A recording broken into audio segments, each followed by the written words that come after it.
Hey guys, Matt here. The following is an interview with Ted Humphrey, Professor Ted Humphrey. It's an absolute privilege to talk to Ted again. I spoke to him last year alongside Bill Mensch. We were talking about Bill's theory of embedded intelligence. Today we focused on Ted's understanding of Kant, his work on the translation, what the idea of translation in philosophy kind of means, whether it kind of impacts the underlying meaning, this kind of stuff. But we also got onto kind of American politics and history, the Constitution. There was a bit of name dropping involved because Ted's worked with some really, really big names in the past. And, you know, he's just a brilliant guy. He just seems to know everything. I mean, I think he speaks about 5 languages, right? I mean, he's done translations from Spanish, French, German, Italian. It's just absolutely phenomenal. I mean, you know, I've barely mastered English, let alone, you know, 5 or 6 European languages. Just insane. And so I really, really enjoyed this chat. And I hope you do too.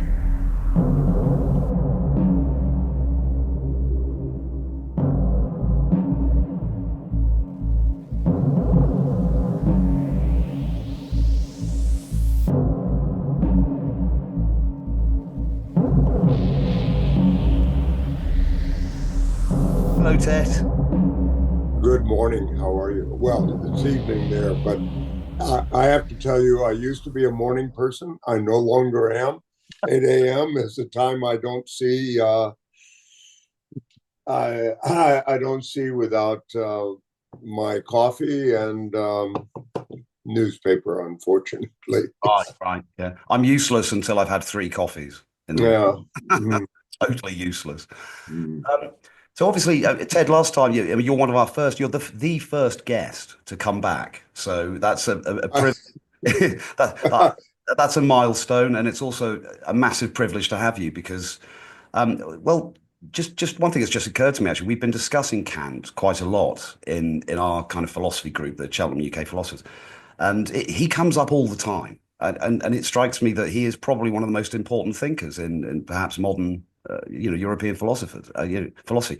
So I want to get into that. And obviously, last time we spoke, it was quite a lot about Bill's theory of embedded intelligence, and we didn't really get into the nuts and bolts of your thinking. So would it be okay, Ted, to start by telling us a bit about yourself and how you got into philosophy in the beginning, and sort of a bit your journey? What was it that sparked your curiosity? I started out at university as an intending nuclear engineer. And I found out within the first semester I was at University of California, Berkeley, which was a hotbed for precisely that kind of thing at the time. But I found out within the first semester that despite all of the data that said I would be successful in that field, I just was not cut out for it.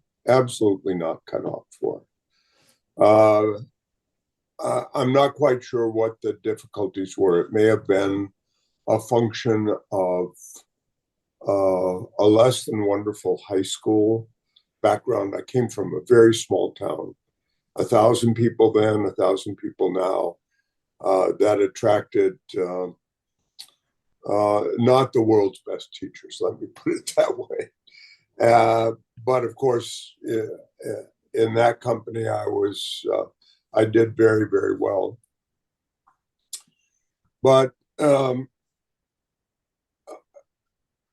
at the end of the first semester,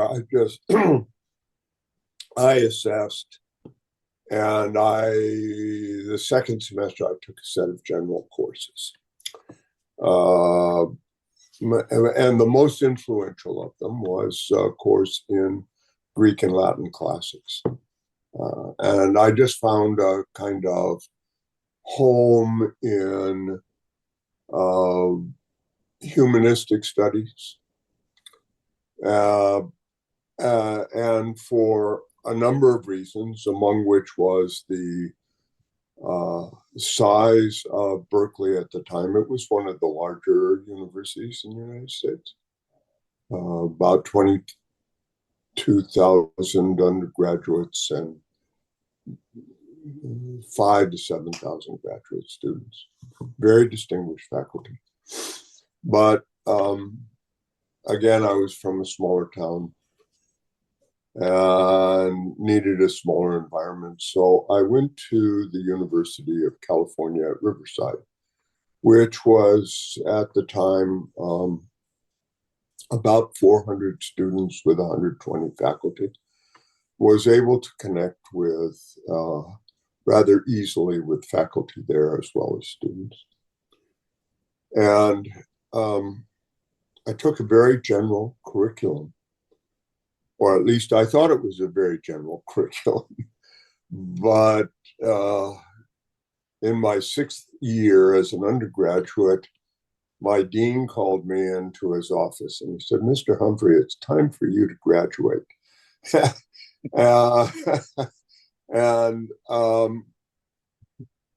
we started searching through my transcript, and lo and behold, the area in which I could immediately graduate was philosophy. I'd taken courses all over the place, but even unbeknownst to me, I'd taken this concentration of courses in philosophy, in part because while there were only four faculty members in the philosophy department, they were I found myself wanting to live the kind of life that they did, the life of the mind. They were gentlemen, and I suppose as much as anything, they were real scholars. Ultimately, the stage was set for me to engage in translation by 2 of those faculty members, one of whom, very senior, had done wonderful translations of pre-Socratic philosophers in Aristotle, and the other of whom had done a lot of work in Kant and other German thinkers. I went on from Riverside to the University of California at San Diego, which had just formed its philosophy department, but it had put together a very, very powerful faculty who specialized in the history of philosophy. And all of whom were scholars and were translators. So my heritage really was that scholarly tradition that worked carefully to bring historically important philosophical and other works in from their original languages into English.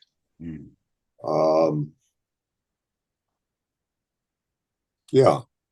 So that's how I got into, or I had translation as a core enterprise in doing philosophy, modeled to me by the faculty with whom I studied.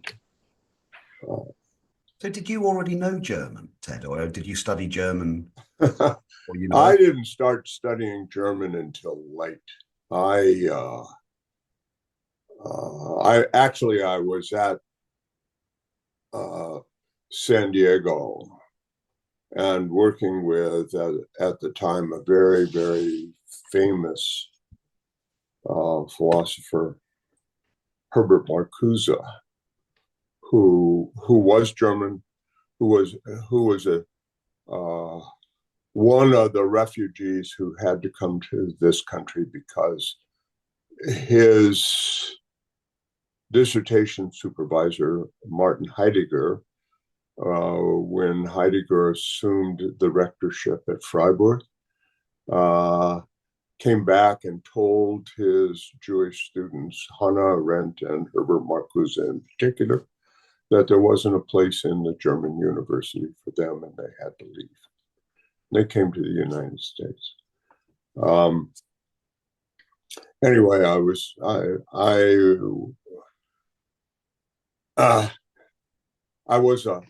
Marcuse student who wasn't a Marcuse groupie. Quite a niche position at the time. The point being, he was the right person for me to study with, because he, when it came time to do my dissertation, he just gave me almost total freedom. He told me, go away, write a doctoral dissertation, bring it back to me, and I'll tell you whether it's worth a doctorate or not. And I did that. But I actually wrote 2 doctoral dissertations. One that focused on a French philosopher, Charles Renouvier, who was a critic of Kant's. And I wrote that and I brought it to him, and he read it and he said, look, this meets absolutely every requirement for a doctoral degree, but you didn't learn very much, did you, Ted? And I hadn't. It was too easy. So I had written a paper for him in a Kant seminar that I'd taken, and he thought it was very good. He said, why don't you go back and pick up that paper and use that as a foundation for your dissertation, which I did. And 2 years later, I sent him my dissertation. He read it and he said, well, my suggestion for revision is to take the final chapter, which is way, way too long relative to the other chapters, and therefore aesthetically unattractive, and figure out a way to resolve that problem, which I did. I just chopped it in half. Titled it whatever I titled it Part 1 and Part 2. Sent it back to him. He said, yep. But that whole process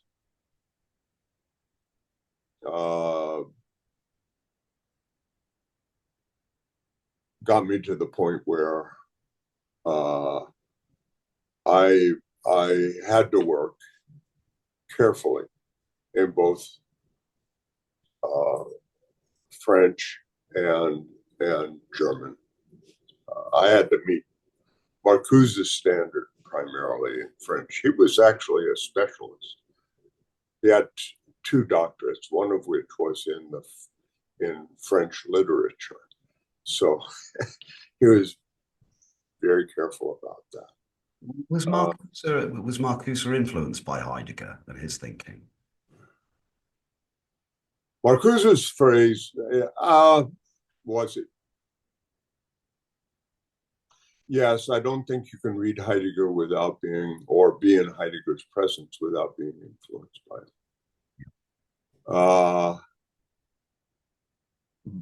But what he said to me at one point was, he's a Schwein, but he's a brilliant Schwein.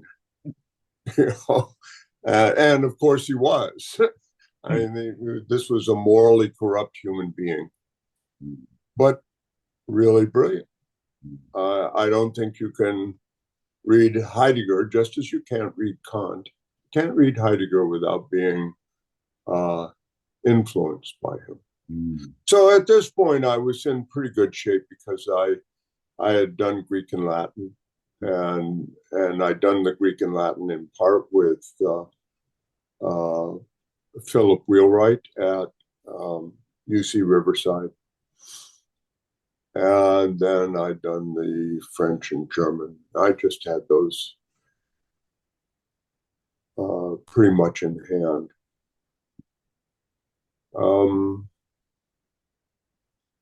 They were ingrained in me.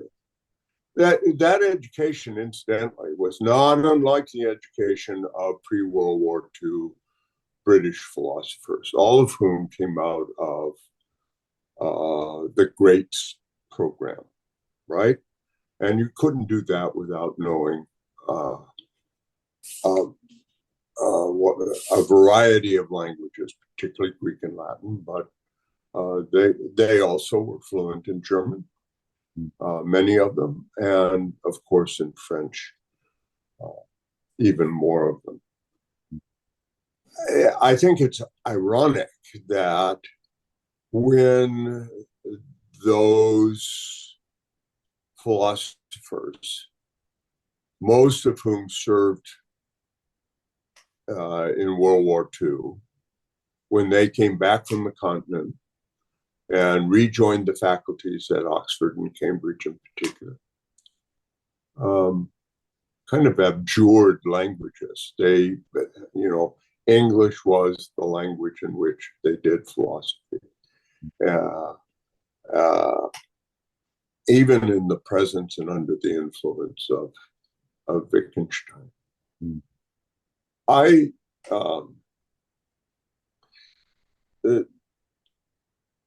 Philosophers in the United States were not so well educated as that, in general, and particularly after the war, they too adopted English as the philosophically master language.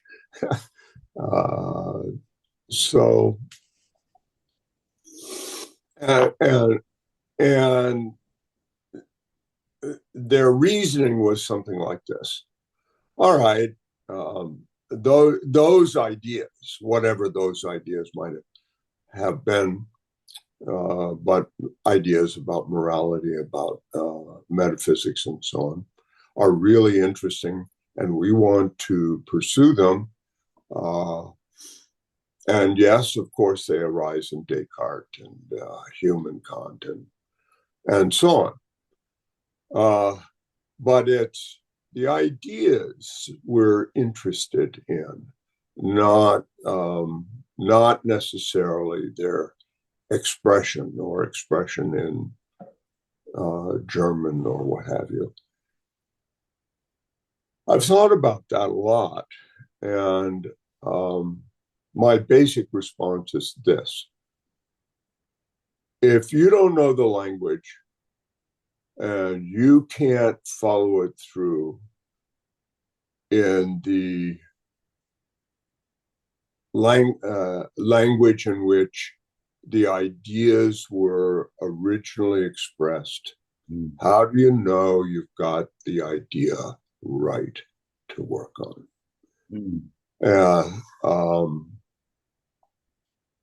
Could I just ask about that, Ted? So that's absolutely fascinating, isn't it? Because there's this idea that there's some sort of universal model that all of these different languages point to that should be the same in some way. There's just a way of expressing it in that language. But you're saying that the languages have nuances and so on that may affect. They absolutely. So you're saying they absolutely do. So basically, mistakes have been made in translations in the past, and some of your work has been about, well, maybe not mistakes, but loose interpretations, perhaps. No, I wouldn't even put it that way. Okay. And I'm going to use Kant as an example. One of the things, Kant translation started at St. Andrews in Scotland.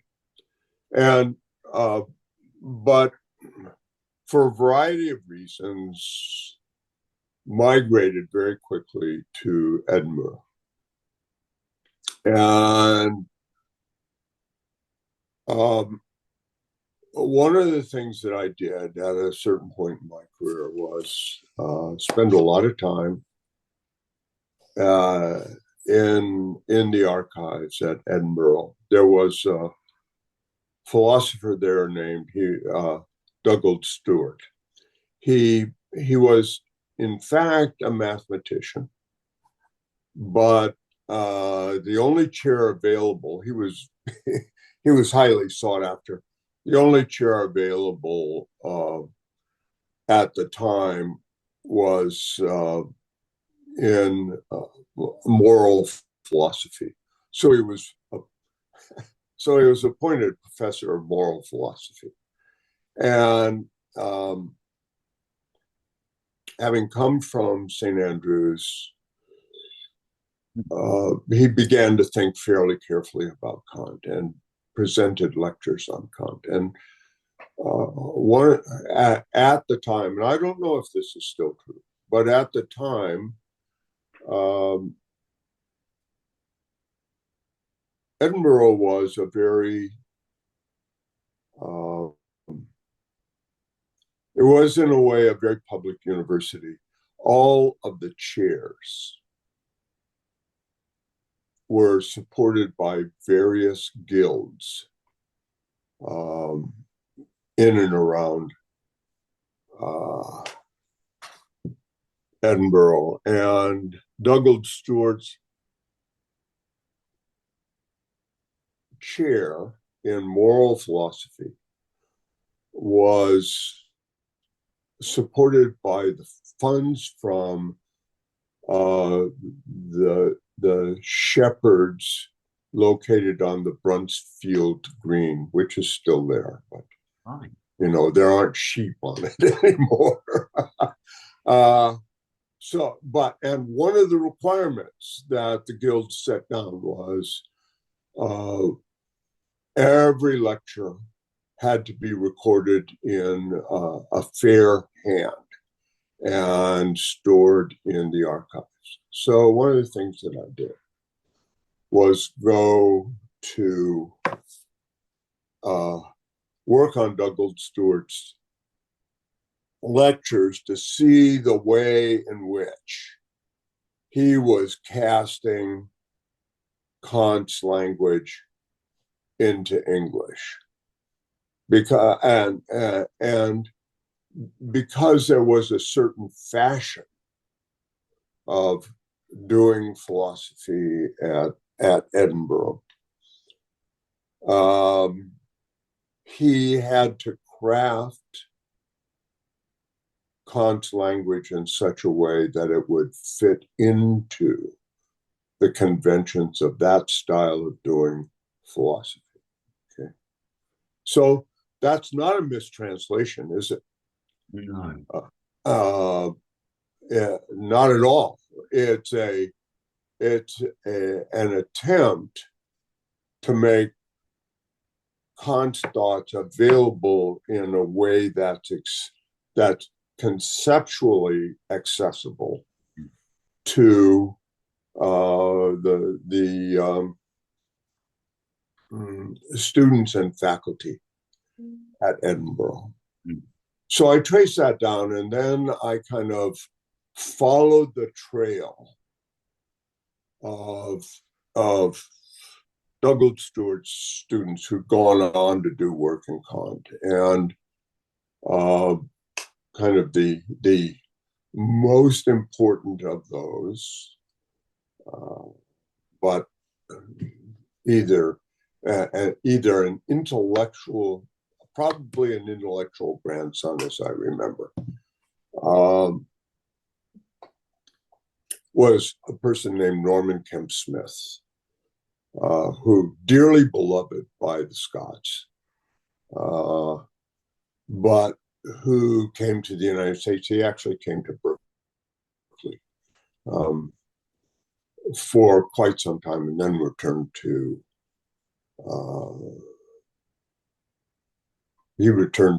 Edinburgh.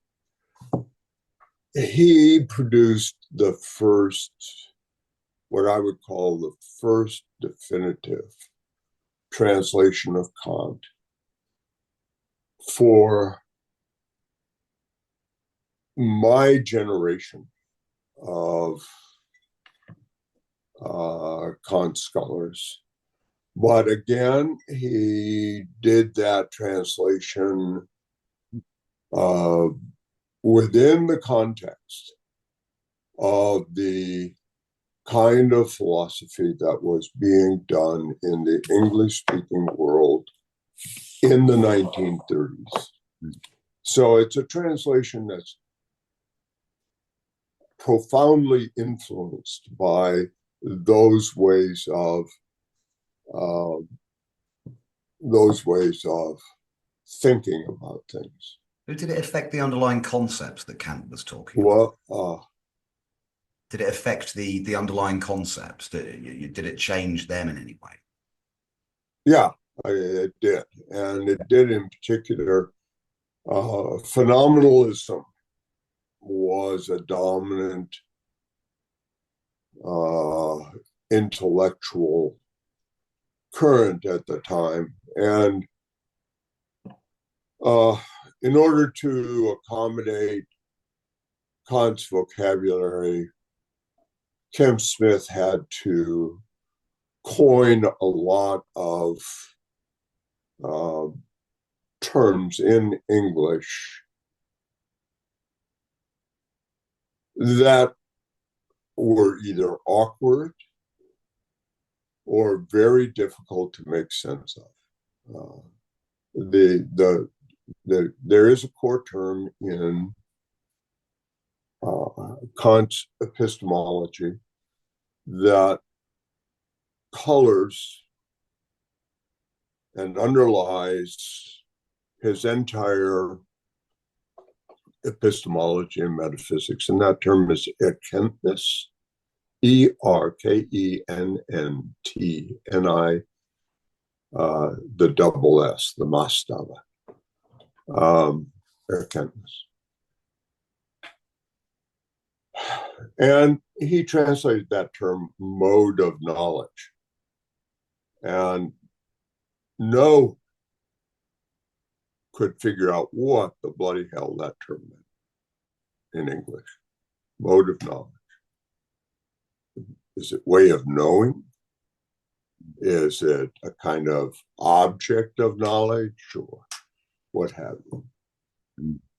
But so what we got out of Ken Smith, and listen, this is a very good translation. This is all what I would call a heroic attempt.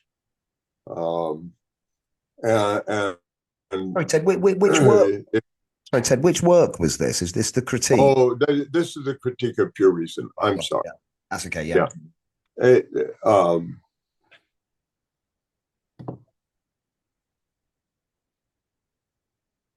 So we lived at that with that, but if you look at the literature, secondary literature, what you'll see is people puzzling over this, trying to figure out and trying to construct their own philosophical systems around this notion. Again, is it a mistranslation? No, it's not. It's a translation that reflects philosophical styles of the time. And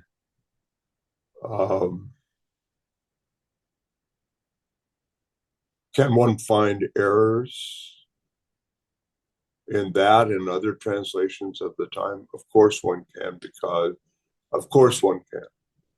Scholarship does move on. We did. There's something I call the deeperness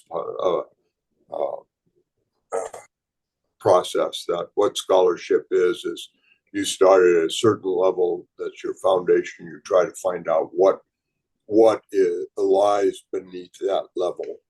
It's kind of like the smallerness factor in doing science. Okay, we went from molecules to atoms, or atoms to components of atoms, to what have you. We develop technology, and in the case of philosophical writing, philosophical work, the technology consists of deeper and deeper refinement of texts, and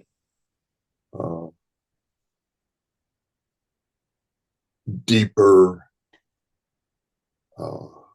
refinement of one's understanding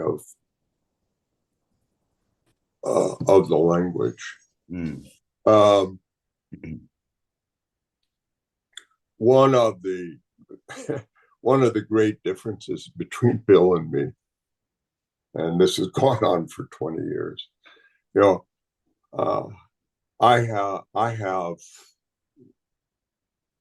piles of dictionaries, English dictionaries, German dictionaries, French dictionaries, piles of them. And because I one of the influences on me is the thought that the richer and the more finely able you are to make distinctions, the richer the world that is for you. So dictionaries are extremely important, and something like the OED, the Oxford English Dictionary, which is an historical dictionary, it's a magnificent work, but it tells you how the English language has been used over time, and you can go to it and it's all there in one place. Right? Really, really interesting. And it's something, in part because of the nature of the development of the English language, that makes that dictionary unique in the world. There's no, it's what's called a permissive dictionary. Language evolves. We're going to permit the evolution of terms, but we're going to record them also because, we have to go back. So, you need to be able to use dictionaries published at different times in the history of the language in order to be able to begin to make the transition from one to another language. And there are some terms, and I wish I could give you an exact example, a precise example, but there are some terms that are in use at a certain time that obviously the users understood perfectly well from a colloquial point of view what those terms meant, but have now gone so far out of fashion that we almost cannot capture what the connotations of those terms were. You just have to live with that. There's a term in Kant, and in particular in these essays in Perpetual Peace and other essays, that Kant uses that I didn't really discover until I did this second edition. I didn't discover how difficult it was, but I found the time when it went out of use, but I couldn't find it in any of the languages from the period. What happens typically is that a word will appear in a dictionary about 20 or 25 years after it's come into common parlance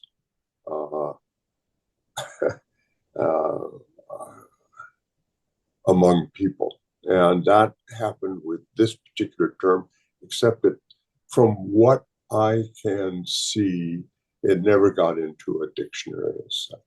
Right. But the meaning of the term is something like this. A person has to have a certain experience of the world in order to be able to deal with the world. Okay? I mean, it's a it's a self-evident notion, right? But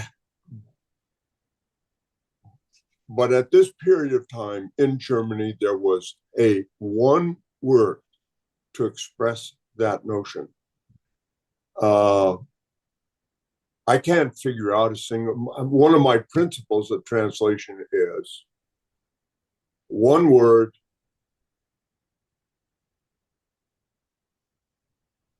one word translation for it. I want my readers to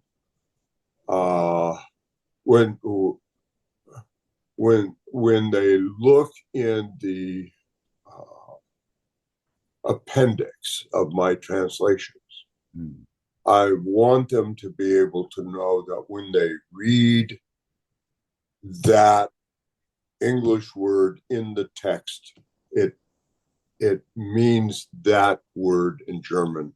And I try to stick by these one word equivalences. And you have to think about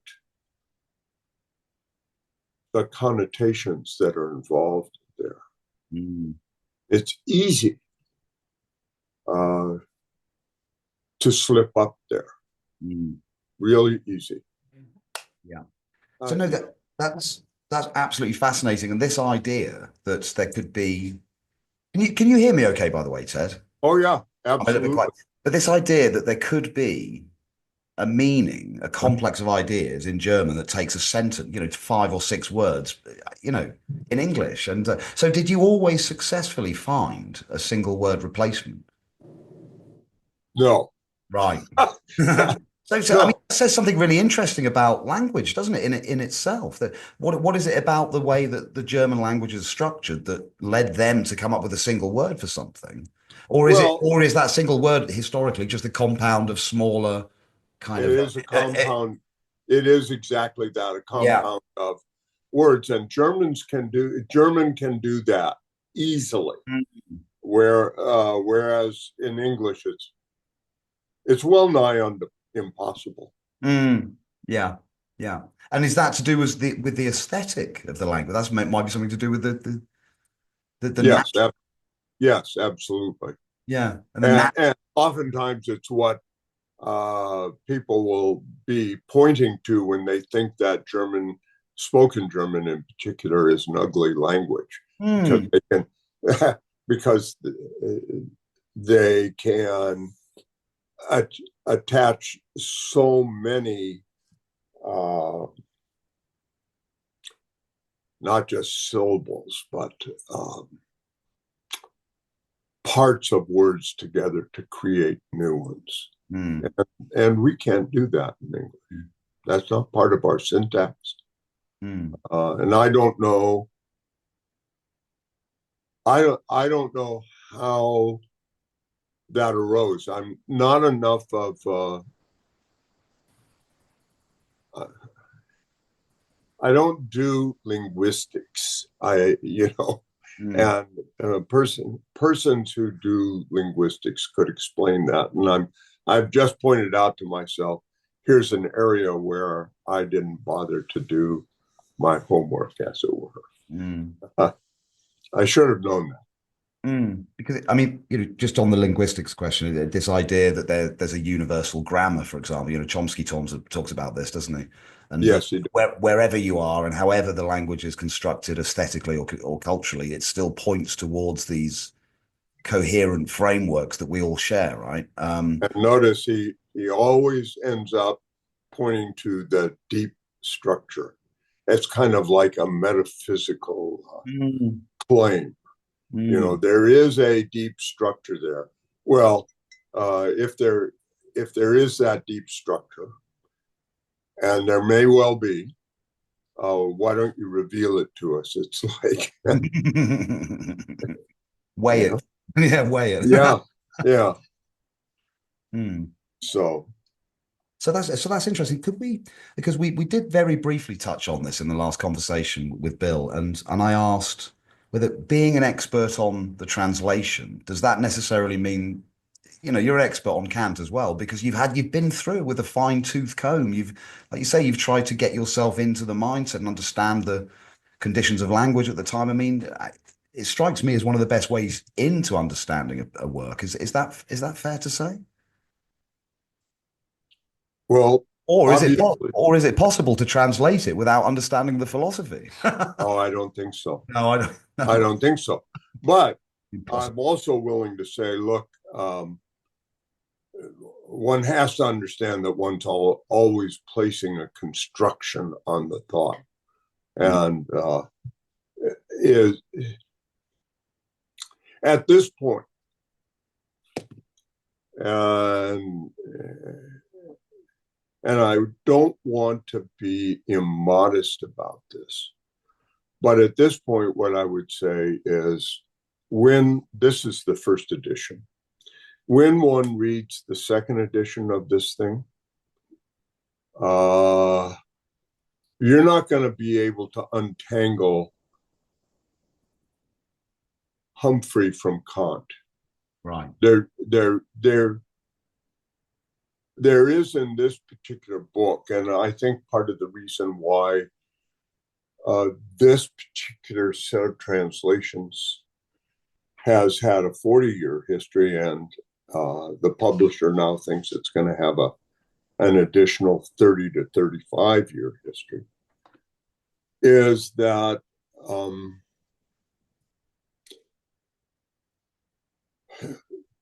these are a tightly integrated set of essays that I have thought my way through and chosen to present in a certain way so that they provide a coherent picture of human history, the moral life, the moral and social life of humans, and the possibility of a peaceful world, a world in which human beings can actually exist and pursue themselves as members of a kingdom of ends. To put it in highfalutin language, but That reminds me. I remember reading about the kingdom of ends in is it Metaphysics of Morals, where he. Well, it arises in every one of Kant's works on moral theory. Yeah, absolutely. It's yeah.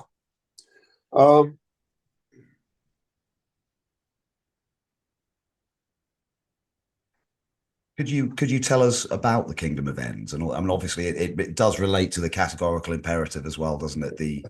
I mean, I've tried giving an account of that, and I've done an awful job of it. So perhaps you can help by massively upgrading my attempt at explaining the yeah, if you wouldn't mind, Ted, the categorical imperative and. Well, you, the kingdom of ends. Oh, there, yeah. That's the kingdom of ends is a domain in which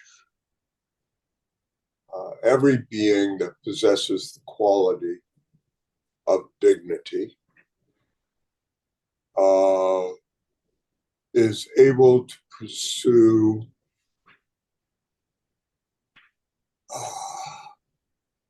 its own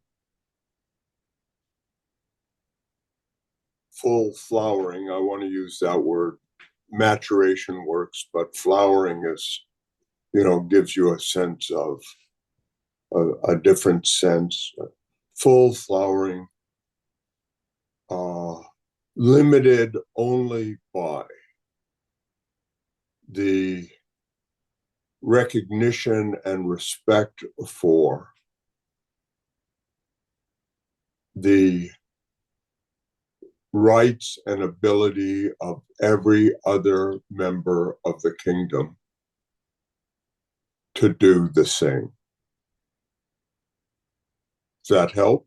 That's beautiful. That's actually beautiful, isn't it, Ted? I think. Well, that's yeah. I think it's a beautiful concept.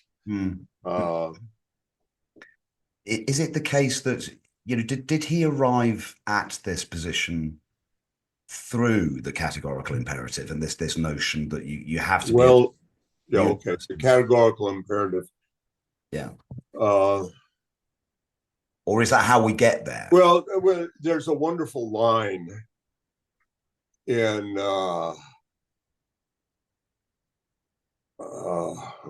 I don't even have the book here. There's a wonderful line where he says, look, the will stands at a crossroads between its material desire and its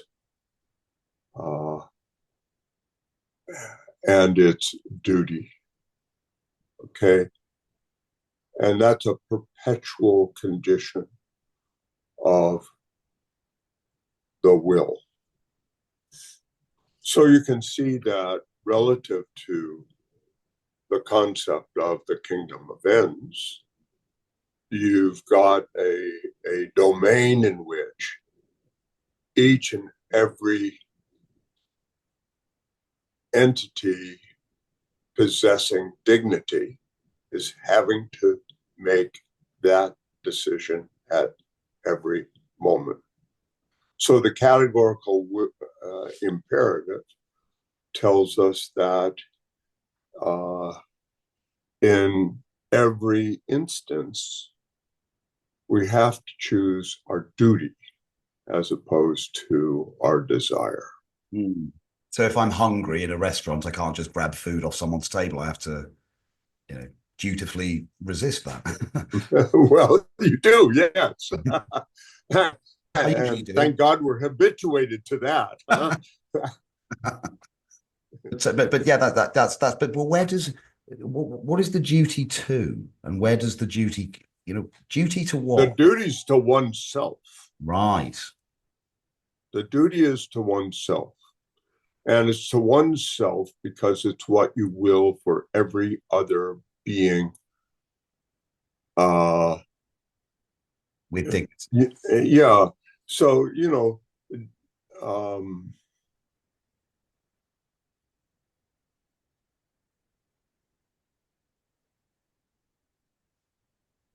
act only in such a way that the maxim for your action can be made a universal law, right? That is a law to be followed or an obligation to be followed by every other such being. So, and what Kant's point here is that if you don't do that, not only do you, as it were, corrupt the domain of dignity, but you create a system that is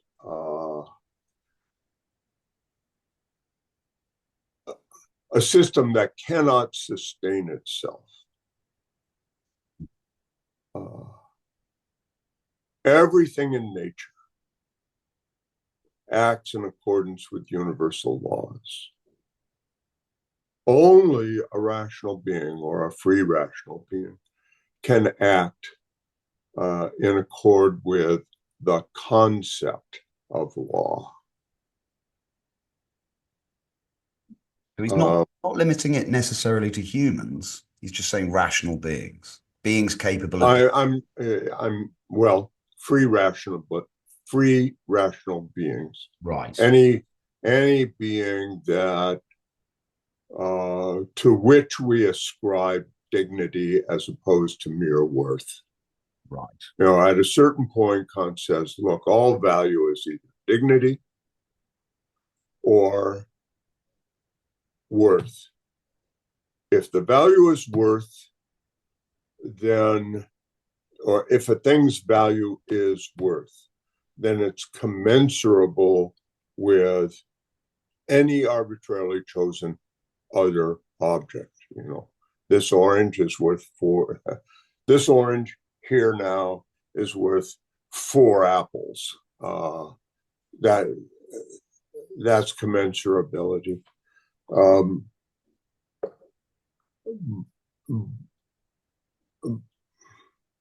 But the property that he wants to say distinguishes human beings, but also all free rational creatures, is dignity.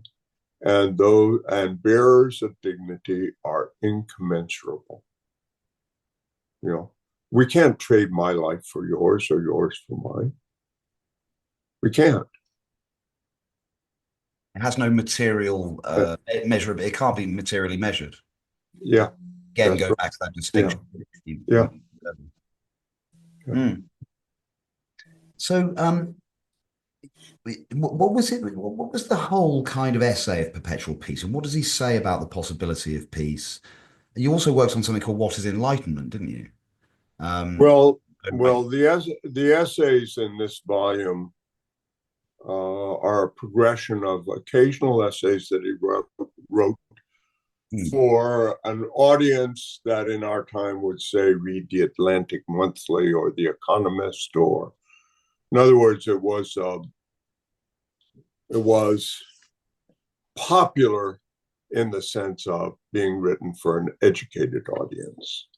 So the essays, I'm just going to read the titles of them, but you've probably done that already. A little bit, but by all means, carry on.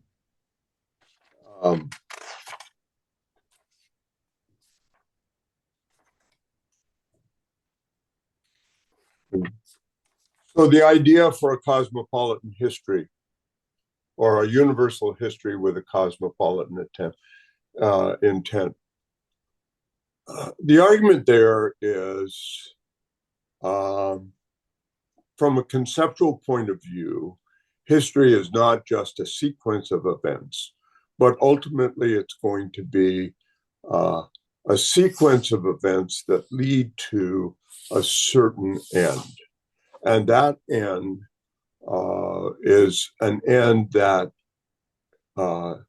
can be shared universally by all human persons. Okay, cosmopolitanism in this context means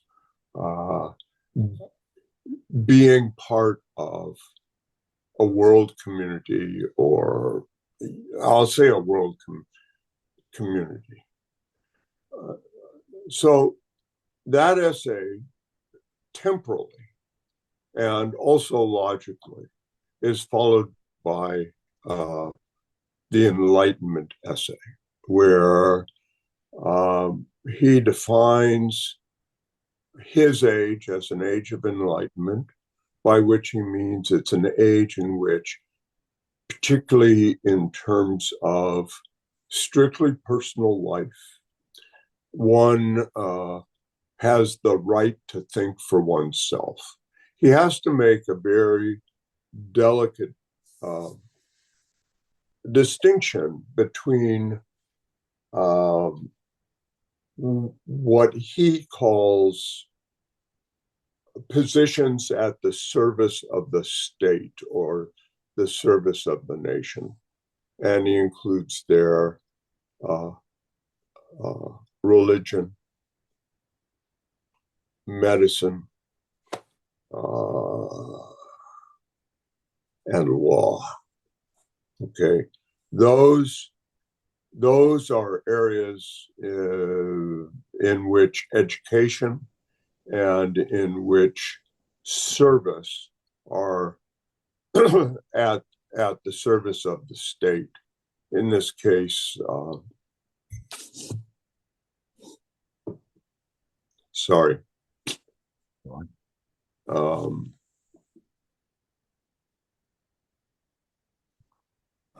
I forget. Yeah. No. So enlightenment is simply the right and the ability to think for oneself. It's followed then by kind of it's called speculative beginning of human history,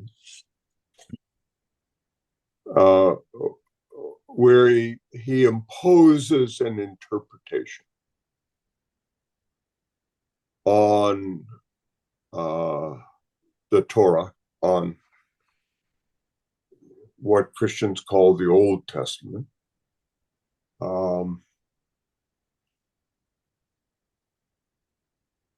That by virtue of which he can bring it into conformity with the doctrine. Let's let that go.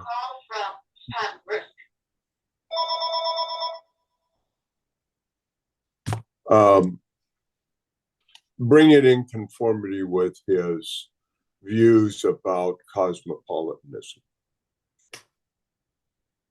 The next argument is an argument to the effect that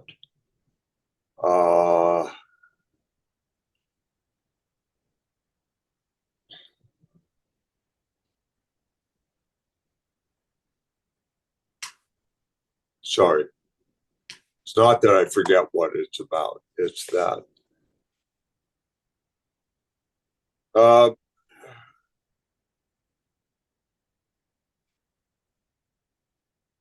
it's an argument to the effect that even in ordinary human affairs, or maybe even particularly in the course of ordinary human affairs, one is always obligated to do one's duty as opposed to give in to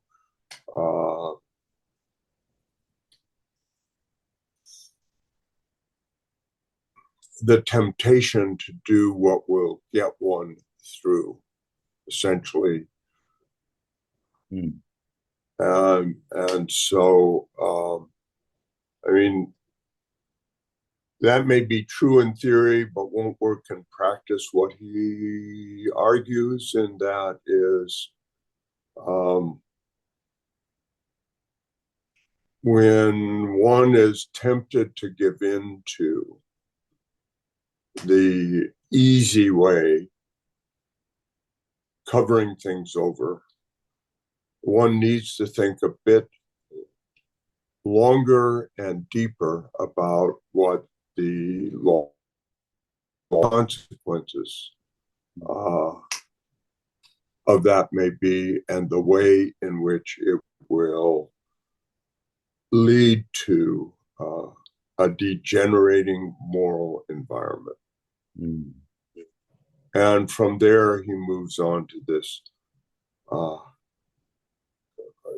this argument about perpetual peace, what nations must do in order to enter into a coalition that allows each of them to pursue their own ends and goals without infringing on those of other states. So in that essay, he develops two notions that I think are critical. The most important of which is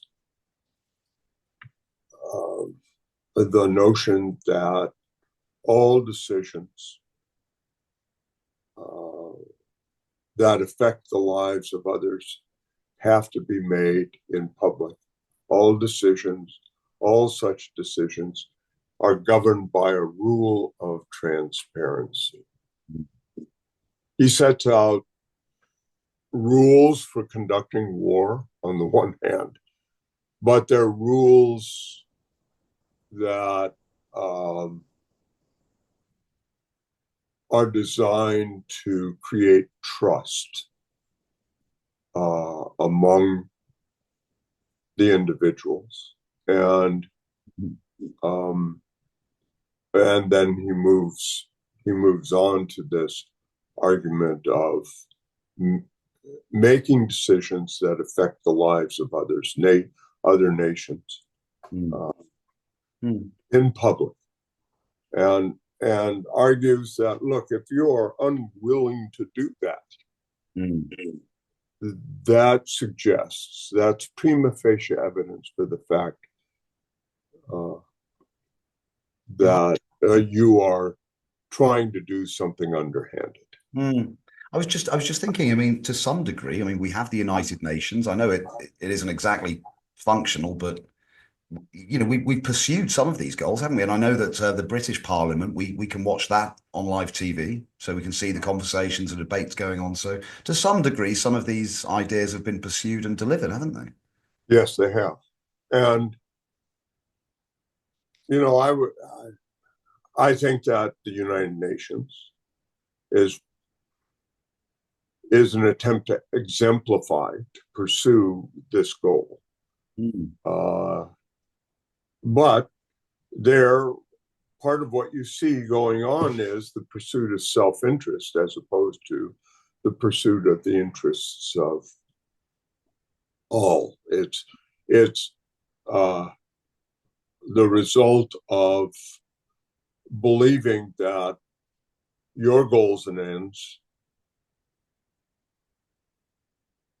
are and ought to be the goals of everyone, when that's not the case. There's something inevitable about, I mean, doesn't capitalism just by definition go against some of those Kantian ethical principles? Because, you know, doesn't profit imply some loss somewhere? You know, you've cut some corners somewhere. There's a con involved, isn't there? You know? Well, you know, the way in which capitalism is practiced, I'm afraid I'm with Marx on this. I'm not afraid. I'm with Marx on this.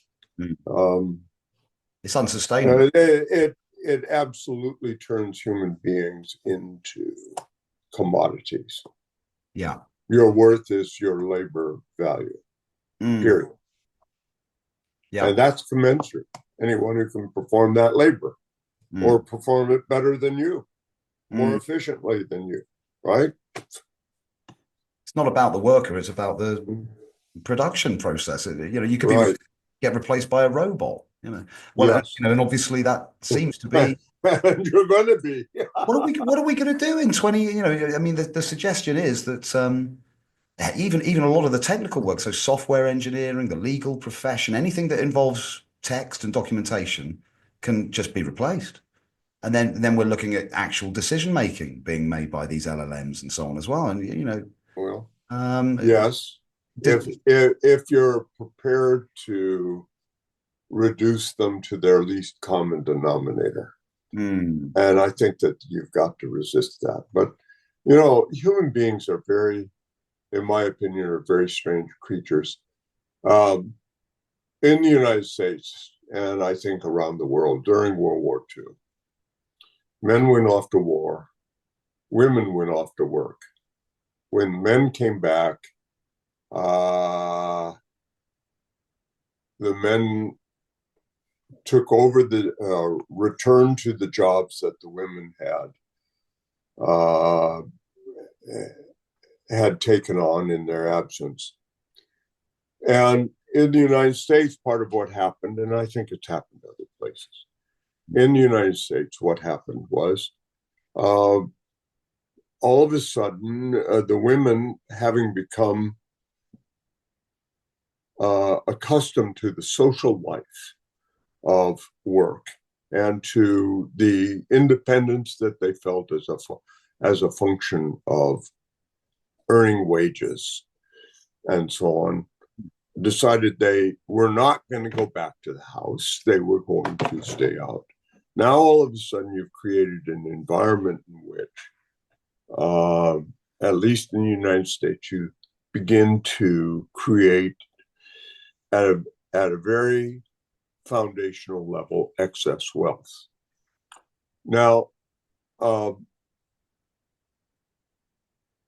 you've got a choice at that point. And one choice is, well, what do I want to do with this excess wealth? I could, as a matter of fact, make a choice to refine myself. I could develop my taste for the arts, for reading, for create time for myself to become a fuller and richer human being. Did we do that in the United States? We absolutely did not. What we did was we bought larger houses, we bought second and third automobiles, we bought vehicles that allowed us to go out into the desert and tear up native desert territories, and so on. I think that the great problem that humans face at this point there are several, but one great problem that humans face at this point in time with the ability to offload onerous labor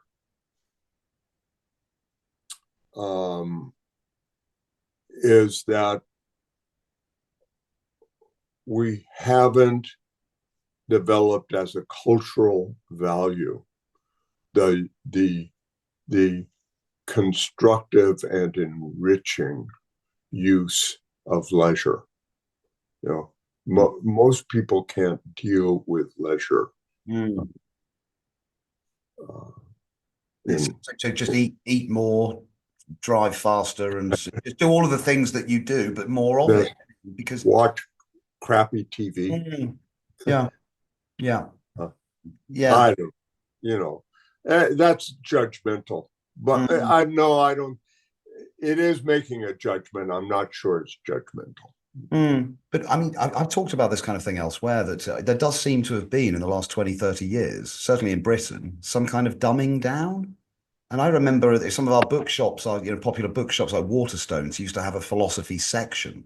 Yes. Scholarly books and Plato's Republic and, all the pre-Socratics and stuff. And they don't have that now. They have, you find the philosophy books in other sections, but it's like crystal healing and, this kind of, and it's like, what the hell? I shouldn't be finding Wittgenstein next to astrology books, right? No, I'm sorry, but really, we've gone. And so I don't know whether it's addiction to technology or just the bad diets and so on and so forth, but I think we're a bit dafter now than we were 20 years ago. I mean, am I being pessimistic there? I think you're being realistic. I mean, even this is my own bugaboo, but look at our educational systems. Our educational systems are really not attuned to developing humans as human beings. They aim to develop humans as cogs in a workforce.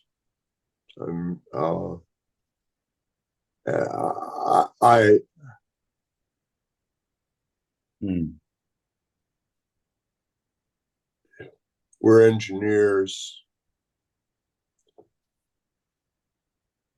we're business people, we're what have you. And I don't mean to disparage those. We do need those skills and talents, but the most as both a teacher and a dean, the hardest thing to find was a student who wanted to become an educated person. Rather than just a qualified person. Yes. Yeah. Mm. And you introduced that distinction earlier, I thought very subtly, about the difference between scholarliness and academic interest. You know, what one is a career path, it's structured. You said you meet the requirements on your thesis, but it wasn't, you hadn't learned anything, so that's fascinating. It, I mean, I've been thinking about this stuff a lot lately, and there's this question of, because we do seem to be going through a bad patch, right? It's really it's going wrong, isn't it? If you want to see the absolute antithesis of particularly the new edition of Perpetual Peace, look at what's going on in the United States. Yeah, yeah. I mean, are you happy to talk about some of that? How have we ended? I mean, we've got far right leaders taking over lots of different countries now. There's a revival of the far right thinking in Germany, right? Yes. These were extreme. Seemed extremely apologetic for a long time and extremely progressive.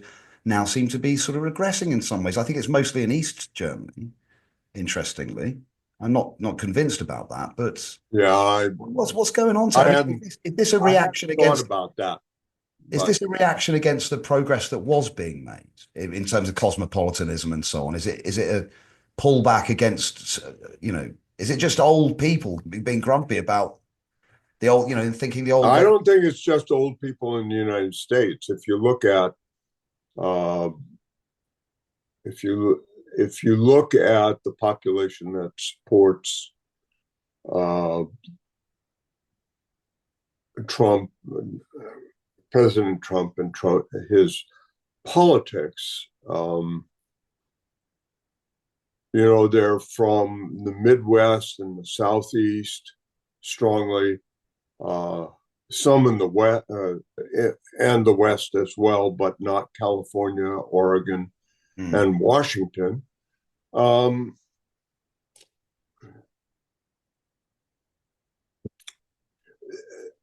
It's a group of people, and I've been wondering about this in my own life. A group of people that somehow really did get left behind. And on the one hand, I think, given the areas where they're located, they are, with the possible exception of the upper Midwest, areas where investment in human talent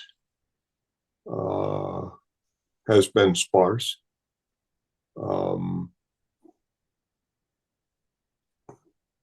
And where the contributions that they were able to make to society were the contributions that that could be made in other ways by other means.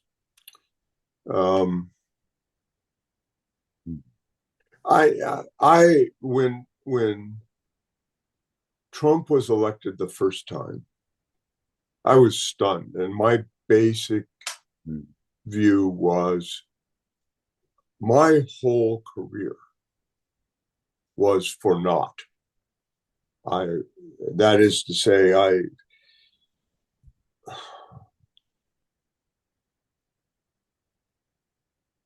my goal was to help persons talk and think about sex, politics, and religion, and be able to carry on conversations among themselves in what we would call civilized ways. Because those are the important things to think about.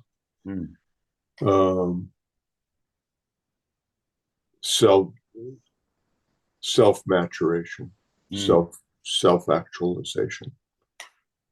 And when Trump got, I was stunned. I couldn't believe that I was so out of contact with what was going on in the United States that that could happen. And I've asked questions,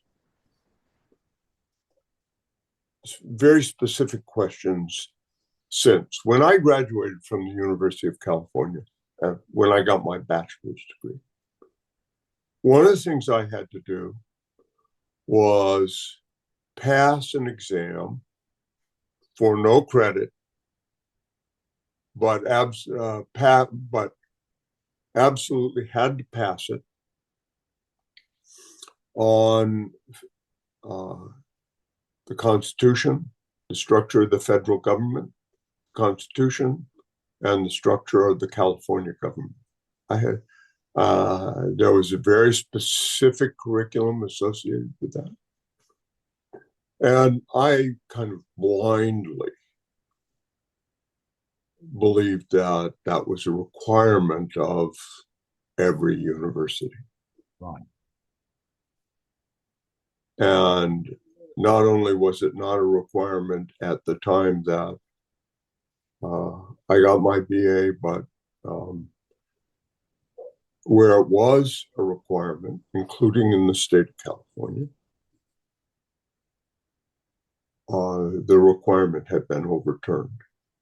So now you have a college-educated population that really has never been forced to confront the founding documents of the nation and the state in which they live. And our high school civics courses have turned into courses in how to maintain a checkbook, and such things as that. They're not courses in what, by tradition, civics had been about. So we in this country, I feel, undercut ourselves, betrayed ourselves by giving up helping our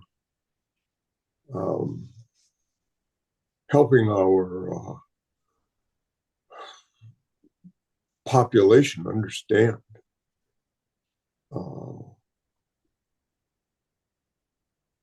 what this nation is about. The other really, Ted, just briefly, do you think it's a good constitution? I mean, it was written by kind of philosophical minds, really, wasn't it? Possibly it was certain utilitarian principles underpinning it. Could I say? I mean, I think actually it was more Scottish. It was more moral sense philosophy than straightforwardly utilitarian principles. You know, one of the things we haven't talked about, you asked how much of Kant I had translated. A lot.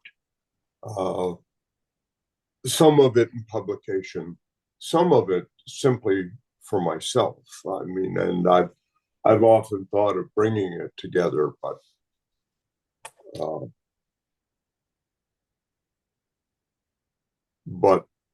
you know, I'm 84, and time grows short. So, although there are a few things that would be more constructive. Anyway, you know, the other thing that I did, and this was in the last 15 years of my career, I translated a lot of stuff from Spanish, translated and published. I've got either 4 or 5 books, I don't know, of translation from the Spanish into the English on, well, one of them is called 19th Century Nation Building and the Latin American Intellectual Tradition. It's a really long title, but it tells you. And one of the pieces of research I did spend a lot of time on in those 15 years was looking at what the traditional French, English, and German documents were that influenced the framers of our Constitution, of the US Constitution. And what those same documents were, or for the Latin Americans, for Spanish-speaking Latin Americans. Brazil is a really very, very different case, but the Spanish-speaking Latin Americans. And what kind of stunned me when I finally came to it was they were the framers of our Constitution and the framers of the constitutions throughout Latin America, Mexico clear down to Tierra del Fuego, were exactly the same. And the primary influence, one of the primary influences, was Montesquieu. The other, from a philosophical point of view, the other was Rousseau. But there's a whole range of individuals that they were reading. For the Latin Americans, the Spanish speakers, the French were the most accessible. I mean, they got to French very, very quickly. So the intellectual foundations of the framers of the constitutions in the Americas were the same. And you can see in the way in which they generate their constitutions that they called upon the same resources. The only thing, I mean, and it started with, there's no progeniture in the Americas, none. The only real difference in the governmental structures was how a Supreme Court was handled. And when you look at the revolutions, the failures and reconstitutions of the Latin American countries, what you see is a real focus on what do we do with the judiciary? How do we handle it? What power do we give it? And so on. I think that one of the things that has held the United States together to this point is the respect for law and the moral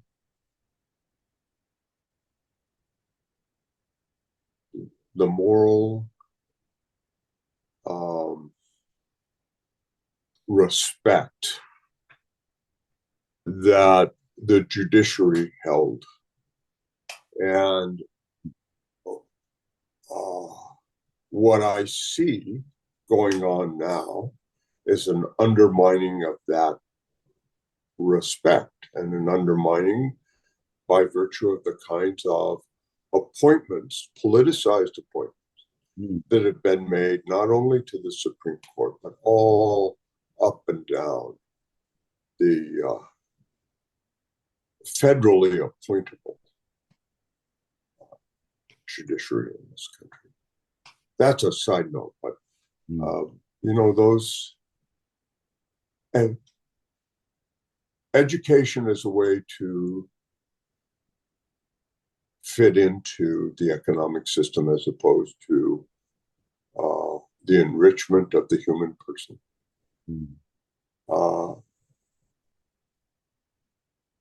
A lack of familiarity with the idealism and the concept of liberty, and actually the bastardization of the concept of liberty that has occurred in movements like the no tax movement in the United States or the gun rights movement.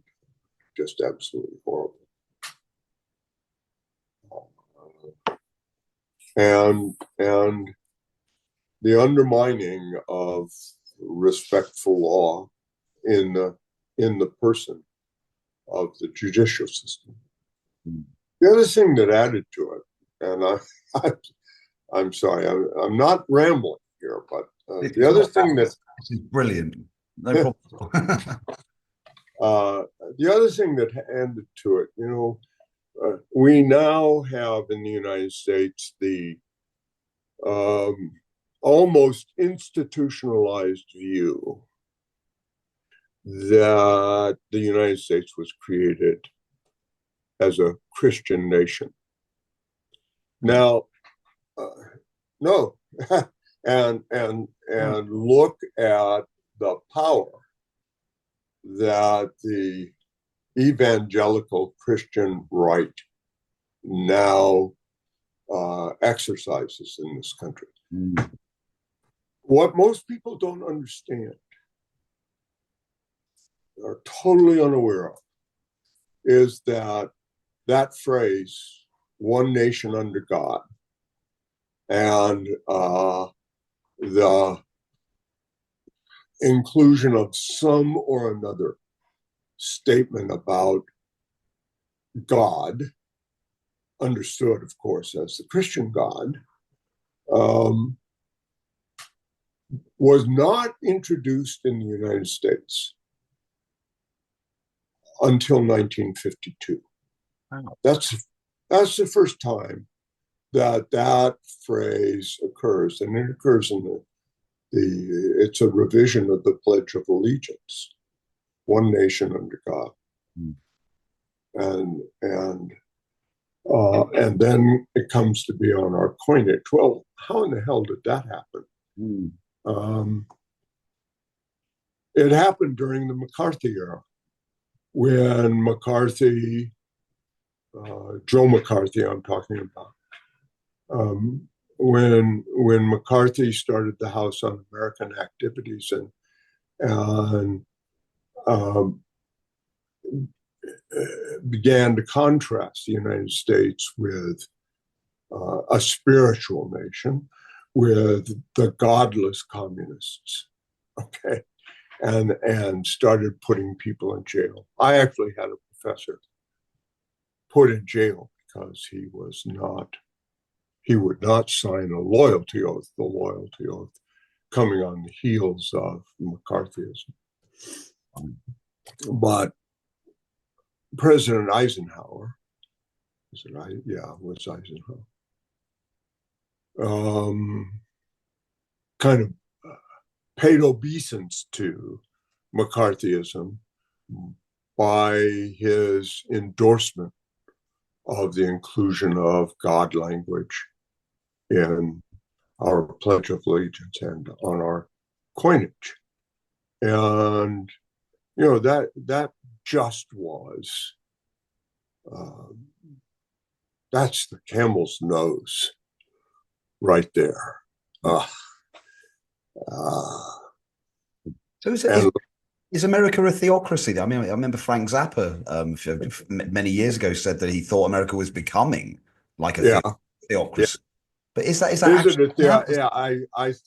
I think right now, I think for a while, it has become an intending theocracy on the part of again the evangelical Christian right, and they just keep pushing it, and they've been able to push it into our legal system. So the deep irony is that the Mormons, the Latter-day Saints, got pushed from, New York to Missouri to Indiana, and finally on out into Utah, which is absolutely beautiful country. But boy, is it a desert. I mean, this country just isolated those people because they favored a theocratic structure to their political governance. But now all of that's got stood on its head, hasn't it? And you've got what we've got. That's a big question, Ted, but why has this happened? Because America has given us so much by way of technology and science, research. I mean, probably one of the leading nations in terms of industrial progress and so on. So why is this? Why that contrast of quite medieval sounding theocratic influence? Why is that there? I don't understand. I wish I knew. I mean, this is one of the reasons why I sometimes say to myself in despair, I really was in an ivory tower. I wish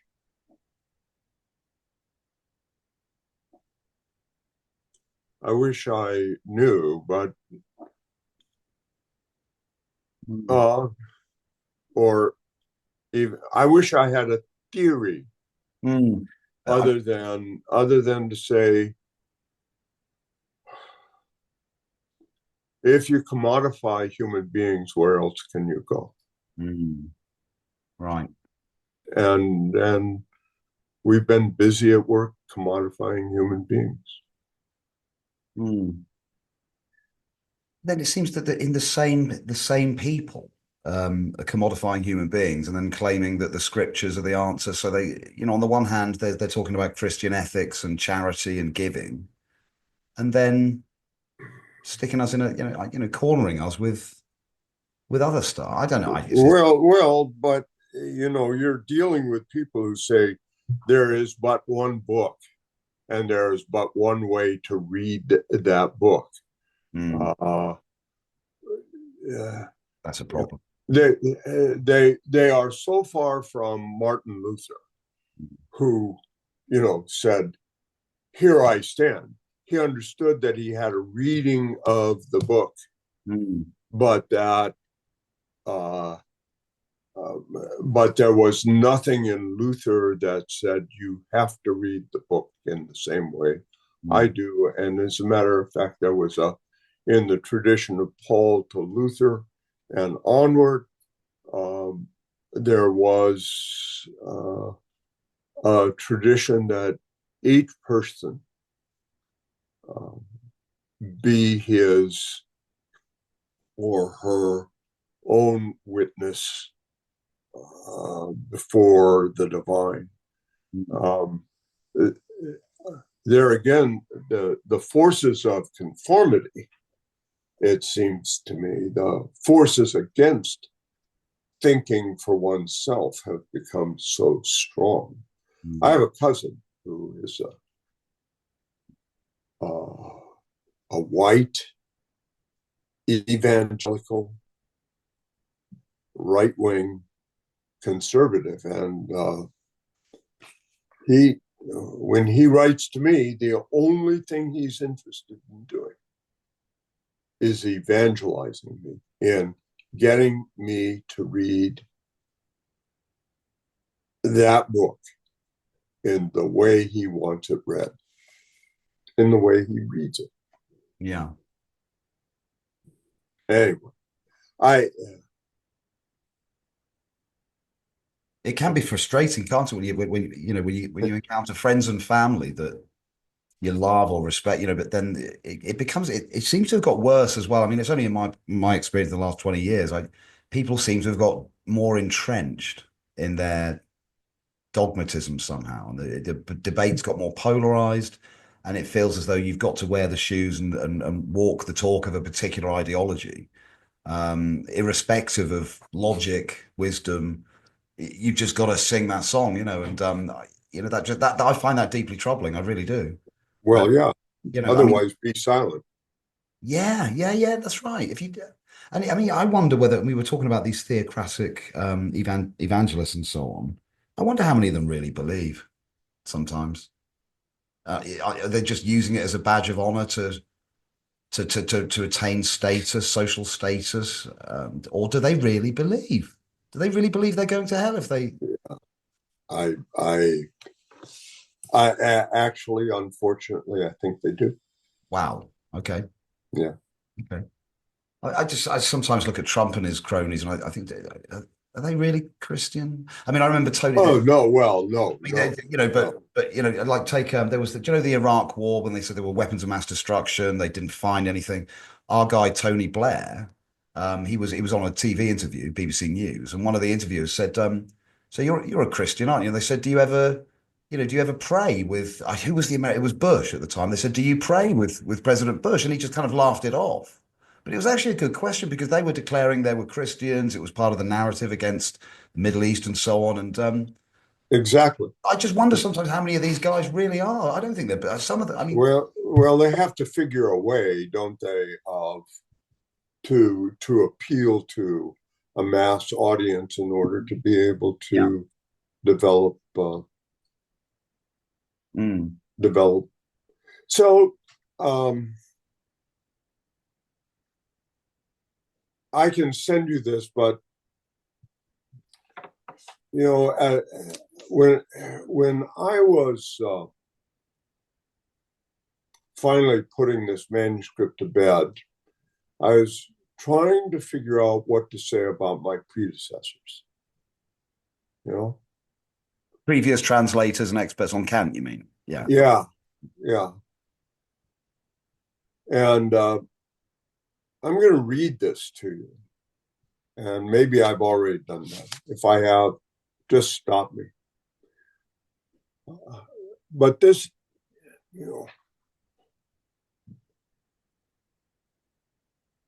what is the relationship between being a translator and a philosopher? In my case, very little, I would say. But that comes from a much broader view of what I think I'm doing. Okay. So, in order to acknowledge my predecessors, I wrote the following. Readers of this volume's essays will repeatedly encounter Kant's view that by virtue of free rationality, humankind are distinctively, if not uniquely, beings who attain their full actualization, but gradually. Each generation, indeed, succession of generations, advancing technologically and morally only by grace of those foregone. Translation, an exercise in cultural transmission, advancement, and integration, is an historically critical enterprise. Such an oeuvre as Kant's enters history at a given time, becomes culturally and historically significant, and turns into an object of study so important it begs being available beyond its original linguistic and cultural boundaries. And then, if sufficiently fecund, as Kant's work has proven to be, its translation itself becomes an historical process, linguistic usage changing, textual and conceptual understanding deepening, and scholarly interests evolving. Thus, these translations, The originals benefited from from the almost 200-year history of prior scholars' efforts. And these revised versions from 40 years personal reflection on the Kantian corpus, as well, of course, those in fellow scholars' study and insights. One stands in their shadow and on their shoulders. And amazing. Huh? That's amazing. I love that. That's absolutely fantastic, isn't it? Well, I don't know. It's what I wrote. It's just beautiful. It's beautiful. I mean, I can't profess to understand all of the subtleties there, but it is a historical event in its own right, activity in its own right. I mean, one of the things that strikes me is that even at Kant's time, people within his cultural setting, with his educational language, even some of them wouldn't have grasped his work. Not at all. As a Even his matter of own, fact, even his own contemporaries, it immediately became an object of controversy. Right. And and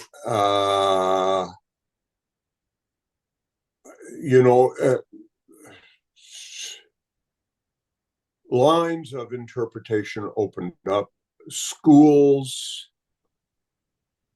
flowered. There was what was going on in those works became matters of debate, and I think very productive debate, as a matter of fact. And why else would the Scots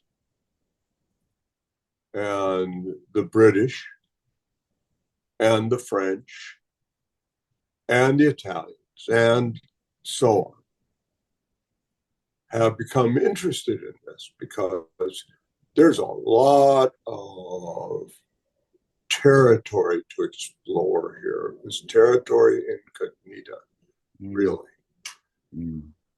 Yeah. So could we talk a little bit about Kantian sort of metaphysics and what if you could summarize in sort of 5 minutes what he was saying in the Critique of Pure Reason? You mean I don't get to go on for half an hour or 45 minutes about translation? Ted, I was going to ask you how you're doing for time, actually, and what are you good for another half hour, say, or 20 minutes, or? I don't know whether you've noticed that I'm tiring. I am a little bit as well, I should say, because but yeah. So I mean, should we give it another 20? Is that okay with you, or? Well, let's do a little. Okay. Kantian metaphysics. Yeah. The reason I ask is just because we there's some thinkers in our group that are saying that there's certain kinds of metaphysics that we shouldn't be doing. Metaphysical speculation should be in the bin, and they're kind of citing Kant as one of the reasons for that, right? So I'm just wondering what you think about the threshold, limits of knowledge according to Kant. What was he really saying?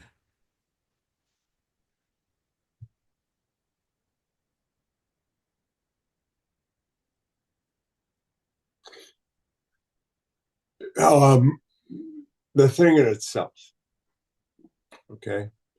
And actually, the phrase is the thing as it is in itself. Okay, that's the German. Right. Okay. The thing as it is in itself. And a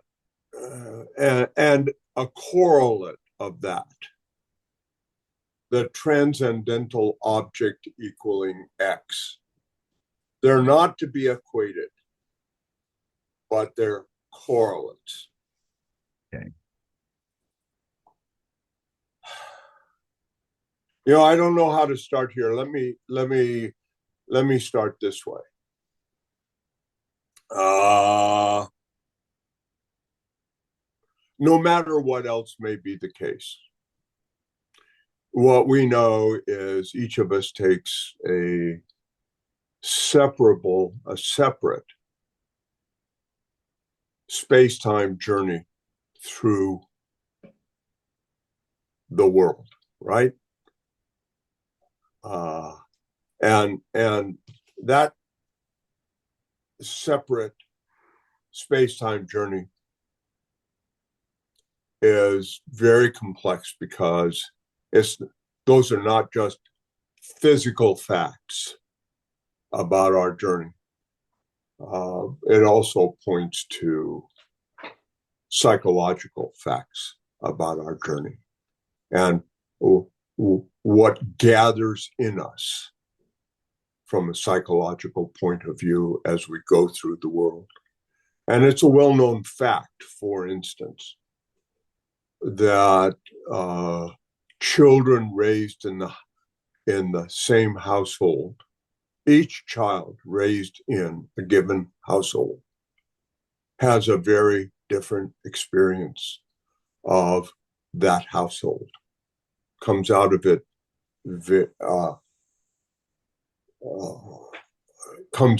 differently. So one of the conclusions that I draw from that, maybe it's not even a conclusion, one of the facts I will point to through that is each of us is our own constitutor,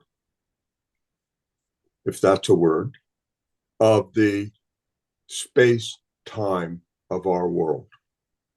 Each of us carries on this process of synthesizing, bringing together the elements of the world for ourselves. So I think that when Kant talks about space and time, at a bare minimum, he's pointing to that fact, that each of us constitutes our time and our space for ourselves. Mm-hmm. Now, in one of your questions, you said, well, doesn't that lead to solipsism? I don't think it does lead to solipsism. Look, you and I are here, including one another in our worlds, right? Yep. And as a matter of fact, we don't have space and time unless we encounter what there is in and around us. Mm-hmm.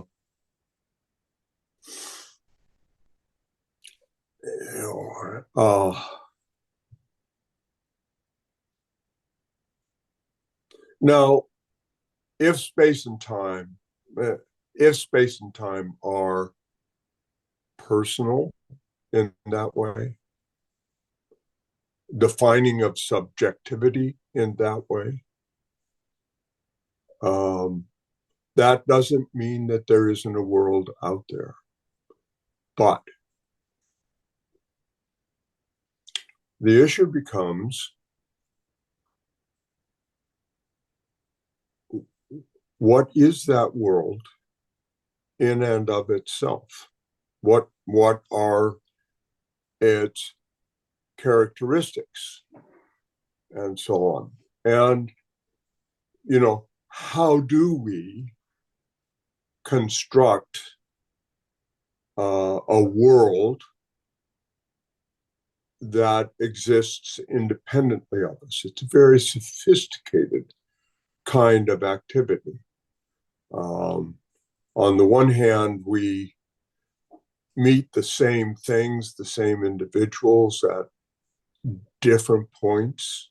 We construct devices like this, by virtue of which we can give a continuity to time on the one hand, and on the other, though there's a time difference between the two of us, we share a common time. This device of circularity, of periodicity, is extraordinarily important to us as we construct our worlds and construct our notions of it. And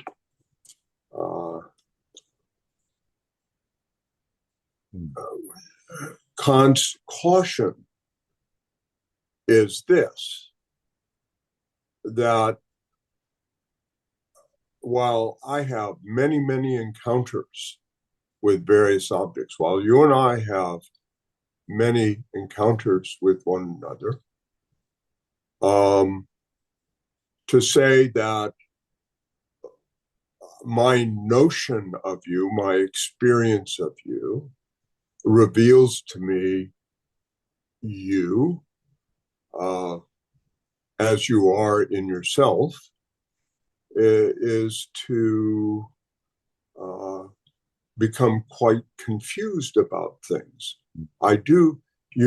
On the one hand, you are, for me, from a phenomenological point of view, a transcendental object equaling X. There is a Matt Gray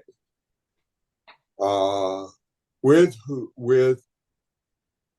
whose name I associate a variety of experiences and build up, as it were, an object that I acknowledge as having dignity and so on.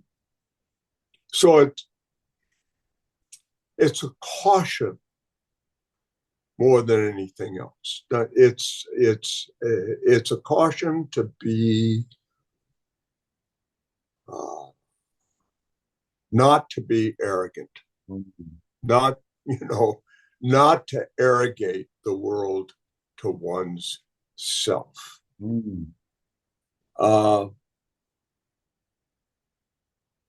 Is the world out there, as I know it, as it is in itself? I don't know. I'm going to go back to Socrates. I don't know. Okay? It's kind of modesty, is what I think. Yeah. I really understand and I respect the kind of research or the kind of activity that Bill is engaged in. But for me, what I'm really interested in is the world as I know it. And, I'm quite happy with a world of basically macro objects, because that's the world with which I've got to deal. Love to understand it at a deeper level, but I don't know if that speaks to your question at all. No, I think it absolutely does. I mean, it's really interesting because it's so on the one hand, you're saying that Kant wasn't saying stop doing metaphysics. He was just saying have some epistemic humility in doing that and be very, very cautious. But I mean, I suppose, could I just ask the basic question? Do you think it's possible to say anything about the world with confidence? Other than about the stuff that's meaning, that other than the meaningfulness to you, is it even? Well, it's there. I will say with great confidence, it's there. Yeah. But there's also this sense in which he talks about things in themselves being that which is beyond the perceptual modeling of humans, right? Maybe things as they are. What I'll say is this: things as they are in themselves are things about which I have to be very epistemically cautious. Yeah. But I am a thing in itself for you, aren't I? No, you are a transcendent. Yes, you are, but more than that, and more importantly than that, for me, you are a transcendental object equaling X. You are a being out there with respect to whom, over time, I can develop a richer and richer experience and notion, and develop firmer and firmer expectations. Yeah, unlike a chair, so. Well, chairs change too, and there's a difference between saying that there is a chair and that I can fully and adequately describe that chair. Brilliant. No, I think that's and maybe I'm just too cautious, but yeah. I don't find there to be any limitations in how I can interact with others holding those views. Yeah. I suppose I've just because I'm quite interested in metaphysics, but I think I've definitely become more epistemically humble. The more characters like your good self I've spoken to, I've thought, hang on, what do I really know? But I do feel that science these days is saying something about the world that might give us some kind of metaphysical, information about. I don't think it can be metaphysical. Yeah, that's the problem. By definition, it's right. Knowledge of the physical structure of the world, but that doesn't entail that it be metaphysical. Yeah, I see your point. It's sort of perhaps it ceases to become metaphysics when it enters the realm of the known. Is that so? And the presupposition is that it can be known at its root, if ever we can get there. But I just think the smallerness. I think the smallerness proposition is inexhaustible. We'll get to some smallest detectable whatever, and we'll figure out a technological way to penetrate past that. Yeah. And I suppose that in the same sense that metaphysicians might get a bit lost and think they're describing reality and so on, rather than the conditions for knowing about it, right? Scientists get lost as well, don't they? And they start thinking that their models and their systems are what's actually out there, right? Yeah, we've got ourselves, to a degrry, I think. Yeah. And so it's not just philosophers who need to behave themselves. I just substitute independently existing for out there, because out there is a spatial metaphor. Yeah. And isn't it? Yeah. It presupposes space. Yeah. Which we probably can't avoid, according to Kant, because it's almost a condition of our experience, isn't it? So it's a condition of having an experience.